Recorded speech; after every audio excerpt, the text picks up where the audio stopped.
साहब या सीपीआई के सेक्रेटरी साहब जो बोल रहे हैं, ये ट्रेडिशनल मार्क्सिस्ट बात बोल रहे हैं। परंपरागत मार्क्सिज्म की बातों को रख रहे हैं। पूंजीवाद और धर्म दोनों जुड़वा है। जैसा कि पूंजीवाद और धर्म ये जुड़वा भाई है, और पूंजीवाद का विकास होगा तो धर्म को निश्चित उसको आश्रय मिलेगा। अभी देखिए, दुनिया में जो साइंस टेक्नोलॉजी का इन्वेंशन हो रहा है, ये डिजिटल रिवोल्यूशन के बाद पहले लेबर फिक्स टाइम पर काम करते थे, अब फ्लेक्स टाइम में काम कर रहे हैं। पहले फैक्ट्री में 10 बजे से 4 बजे काम होता था, फिक्स टाइम था। अब टेक्नोलॉजी के चलते अब फ्लक्स टाइम आ गया है, फ्लेक्स टाइम में मजदूर काम कर रहे हैं। और कहीं पूंजीवाद दुनिया में आपको कोई राहत नहीं देगा, अपनी बचाव के लिए वो रास्ता निकालता है, हमेशा ये काम हुआ है। अब देखिए, पूंजीवाद के विकास का 3 नियम हम जानते हैं। पहला है कि लेबर फ्री हो जाते हैं। पहले बॉन्डेड लेबर रहते थे, लेबर जब फ्री हो जाते हैं, जहां जिसकी इच्छा हो वहां काम करे, तो पूंजीवाद का पहला लक्षण दिखाई देता है। दूसरा है कि कंजम्पशन से प्रोडक्शन ज्यादा होता है, तो ये माना जाता है कि समाज में, देश में, अर्थव्यवस्था में पूंजीवाद का विकास हो रहा है। और तीसरा जो सिम्टम है, मार्केट फ्री हो जाता है।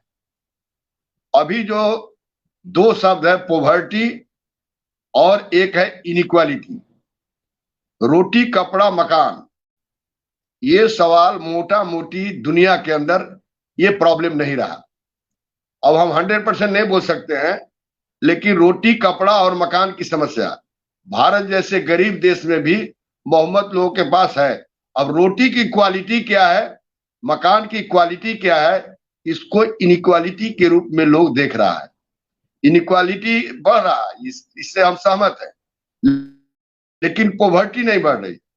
पूंजीवाद का जो विकास हो रहा है, और पूंजी का तो ये नेचर है, पूंजी कभी वेलफेयर का कंसेप्ट नहीं। चूंकि अभी जो पूंजीवाद का जो लॉजिक है, वो बता रहा है कि लिबरल मेरिटोक्रेटिक कैपिटलिस्ट डेवलपमेंट, इसको लोग कह रहा है। पढ़े लिखे लोग, जिस किताब को आप कोट कर रहे हैं वो सुनील साहब, उसका कंसेप्ट है लिबरल मेरिटोक्रेटिक कैपिटलिस्ट डेवलपमेंट।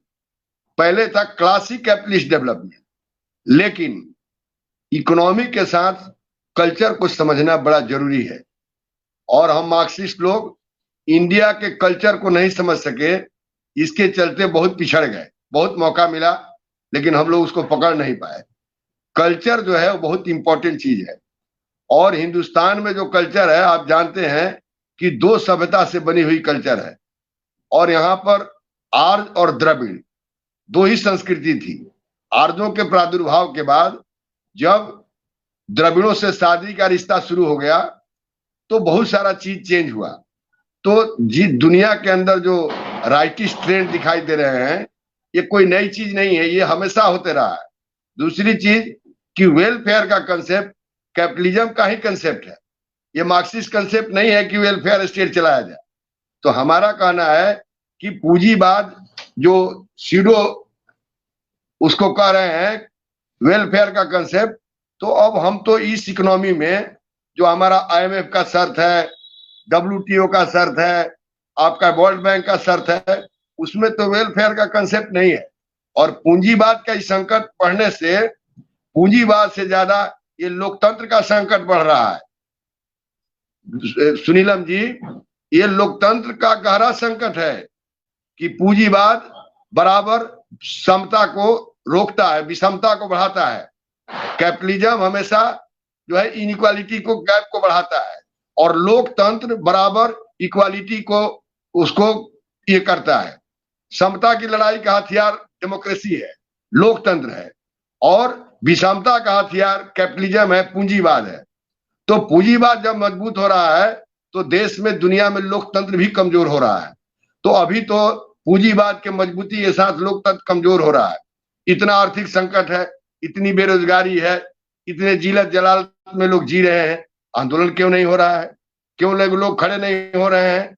इन पहले लोग क्यों खड़े, इस सोचने का विषय है कि आखिर लोग खड़े क्यों नहीं है।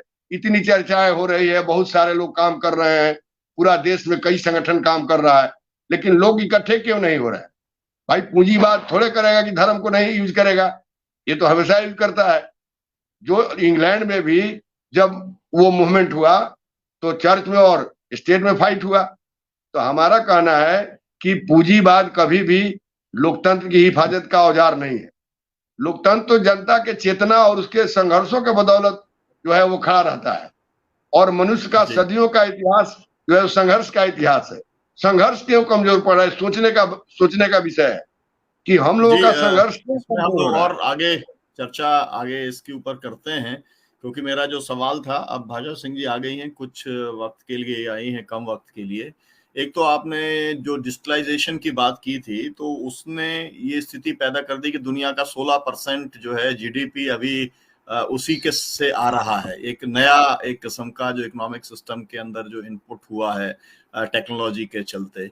लेकिन दूसरी बात जो आपने कही है कि जो है गरीबी का जो सवाल था, आपने कहा रोटी कपड़ा मकान का सवाल जो है वो मोटे तौर पर हल हुआ है, लेकिन उसकी क्वालिटी कैसी होनी चाहिए, स्तर क्या होना चाहिए, उसको लेकर के बहस है। लेकिन दुनिया का आंकड़े ये बताते हैं कि कोरोना के बाद में बड़े पैमाने पर करोड़ों की संख्या में लोग जो है, जो $2 से कम वाले लोग हैं जिन्हें पॉवर्टी लाइन में लिया जाता है 1.90, उनकी संख्या भी कई बहुत करोड़ों के अंदर बढ़ गई है। तो मैं भाषा सिंह जी, मैं आपसे जानना